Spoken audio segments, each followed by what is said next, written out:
அரசியல் மற்றும் மீடியா வட்டாரங்களிலே தமிழக பாஜக தலைவர் அண்ணாமலை குறித்து ஒரு சுவையான செய்தி சொல்லப்படுகின்றது. பாராளுமன்றத்துக்கு தேர்தலுக்கு முன்பும் அவரை சுற்றிய சர்ச்சைகளை கிளப்பிக் கொண்டுதான் இங்கே திராவிட கட்சிகளும் மற்றும் இங்குள்ள மீடியாவும் செய்து வந்தனர்.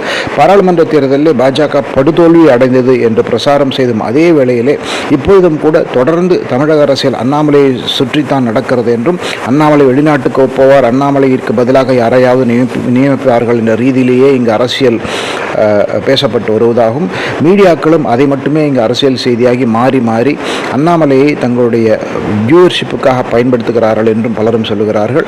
அதே அடிப்படையிலே 2026 சட்டமன்ற தேர்தல் வரை யார் என்ன விரும்பினாலும் விரும்பாவிட்டாலும் அண்ணாமலை ஒரு இன்றியமையாத பேசு பொருளாக தமிழக அரசியல் இருப்பார் என்பது பல அரசியல் வல்லுநர்களுடைய கருத்தாக இருக்கிறது. பொறுத்திருந்து பார்க்க வேண்டும் அண்ணாமலை எப்படி இனி ஜொலிக்கப் போகிறார் அல்லது சோலை போகிறார் என்று.